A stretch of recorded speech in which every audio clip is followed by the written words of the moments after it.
itsmintsalad, and I saw Interstellar. It is directed by Christopher Nolan, written by Jonathan and Christopher Nolan. And if you haven't seen this movie, I will spoil it for you. This movie starts for in the future. We're following Cooper and Murph, and they have this quaint corn farm. From what I can gather, there's not a lot of people. Plus, there's not a whole lot of food, and everyone is starving, and there's a bunch of dust storms. Not gonna lie, the beginning was a little bit janky for me. It starts with them in the cornfield, which is fun and nice and wholesome, but then it skips to them going to school. Why are they at school now? I mean, I know this is nitpicky of me, but this just kind of got me out of it. But the rest of the movie slowly got me back in. But I noticed during this entire watching of the movie, there were some moments where I felt I was going in and out of really enjoying the movie because I had questions that the movie didn't answer. I'll ask those questions as they come up within the review, but for now, I do like we're seeing the natural life of what's happening with Cooper and Murph. They have some sort of strained relationship. It's kind of sad how strained the relationship is. There's this gravity well that's forming in Murph's room.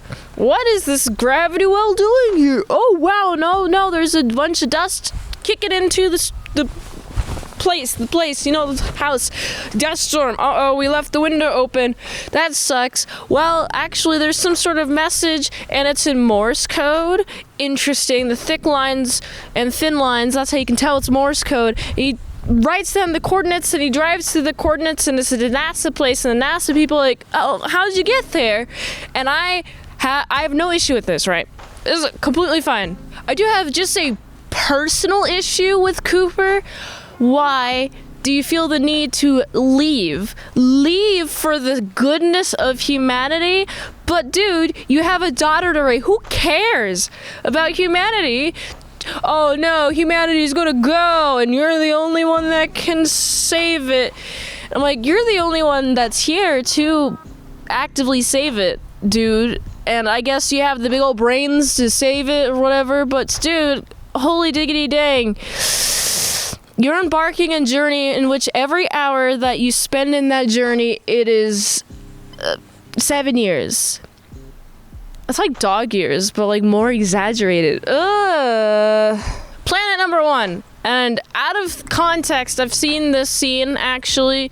Oh, we're at the water planet. Wow, it's so shallow. Why is it so shallow? Well, there's huge waves about to crash onto the ship. You gotta close the door as soon as possible. But we don't close the door all the way, so some water gets into the ship. But luckily, we're fast enough to get the water into the ship, and we lost a person. Look, cry. As soon as we get into space, the directing is mwah! It's beautiful. I feel like I'm floatless. I'm in space. I think the Earth parts are definitely the weaker part of this movie, but the space parts are the most awesome part of this movie. Of course, you gotta go to another planet. There's a beacon. Oh, somebody's here. Uh-oh, we gotta go to that person. Or maybe we can go to this other planet that doesn't have that beacon, but there's for sure, because the data says there's somebody here. Could be somebody here in the future, but there isn't currently somebody there. So which signals do we choose? And the group decides to go to the signal where there's a guy saying, oh, there's viable life here. And we go to that planet, and it's really icy and really rocky. And I'm like, okay, how could life even sustain here? What's the dealio here? Are we like some sort of Mars situation? It actually turns out that he's lying, and he just wanted somebody to come save him. And I'm like, oh, they should have just chose something else. They should have just chosen to go to that planet or just to go home. And now we have frickin' Cooper just wants to go home, and because of this frickin' man guy who's played by Matt Damon, I was like, whoa, that's Matt Damon. He was also in The Martian. The Martian? Is that what the movie's called? I don't remember what it's called. I saw it 3 times in theaters, though. We wasted this energy going to get this guy, right? Well, how are we going to go back to Earth? Well, the only way is to go around this black hole. And here's the biggest brain idea I've ever seen, ever. Oh, let's just go directly to the black hole. Yeah. And I'm like, oh my goodness. what's going to happen. What's the inside of a black hole like? Okay, I'm curious, very curious. But before we get into black hole discussion, I do appreciate A plot, B plot structure. A plot being Cooper going into space. B plot being how Murph is dealing with all of this, and Murph's just growing up. We're getting all these videos that Cooper is seeing of Murph and also his good old pal son or whatever his name is, but he's not as important as Murph is as a character in this movie. Oh no, I only care about Murph. And I do like, they get older and older. I start to see that Murph starts to resent Cooper. I'm glad that Cooper never saw that message where Murph's like, you suck. I wish my dad were here. You know, something like that. Living the entire life, her entire life without her father. I'm just like, this is sad. You could have just spent your time with your daughter, Cooper.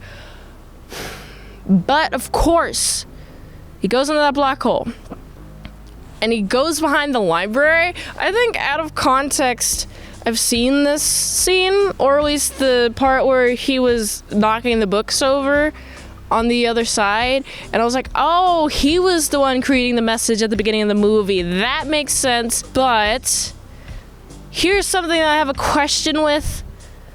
Why does black hole equal we're going to go across space and time and interact with the past? Why does this make sense? I mean, I know it's the entire premise of the movie. I know it's science fiction, but still, I need to have an explanation. And the explanation just can't be, oh, it's because it's a black hole. Oh, you don't know what's happening in the black hole. Yeah. No, you can't just give me that explanation. I'm not going to accept it. So this part of the movie really caught me off guard, or whatever the word is, threw me for a loop. Caught me off till I was tilted, okay? I was like, what is happening here? It looks cool. It's sweet. There's a lot of emotionality to this movie, but this part doesn't make sense to me. And so I'm like, okay, whatever, sure, okay. But I do like the part where finally Cooper goes home and sees Murph, and Murph is literally 80 years old. I'm like, dude, she can die peacefully now. You know what she was doing while you're gone? She was advancing the human race and making it so everyone could live again. I guess you helped indirectly Cooper in a way by being a terrible parent, by motivating your daughter. Because let's be real, the people with no parents, the people with terrible parents are the ones ruling this world, because they have to prove something, including myself. That I say they, I mean me, but also other types of people. People who need to prove something are more likely to not have parents or have terrible parents, okay? If you have really good parents, you have your parents' love, and that's all you need in life is love. But people who didn't have their parents' love need to prove something else, need love from other external sources. AKA advancing the human race. So good on you, Cooper, for being the worst parent in the world. You just saved humanity. So that was Interstellar. Interstellar was fun. It was long. I enjoyed the movie watching process. There were some times where I was like, whatever, I guess I'm confused, but it's science fiction. I'll just excuse it, I guess. It's pretty. I like the visuals. I like the emotionality. There's a lot of human hearts to it. I get it. There's some parts. Okay, first of all, the very beginning. I forgot to mention this at the very beginning. They're catching this drone. How are we going to catch this drone? We have a laptop. Let's use the 2-dimensional trackpad to control the 3-dimensional drone. And I was like, this doesn't make sense at all, but it's funny. It's just really funny. I mean, it establishes exactly what I need to know as the audience member, but I just find it funny using a laptop trackpad to control a drone. So that's just funny. Something funny. So, because I liked the visuals a lot, I liked the storytelling, the nice messages were very nice, and I enjoyed it. But I do think it is overrated. My previous exposure to Interstellar was in high school. I had an art friend who really loved Interstellar. She even showed me half of it before I had to go home. And I didn't remember the first half because it didn't leave an impact on me back then. Rewatching it again, actually completing the movie, I can see why I forgot it, because even though there are some emotions, the emotional impact doesn't stay with me because I have questions about the reality of the world.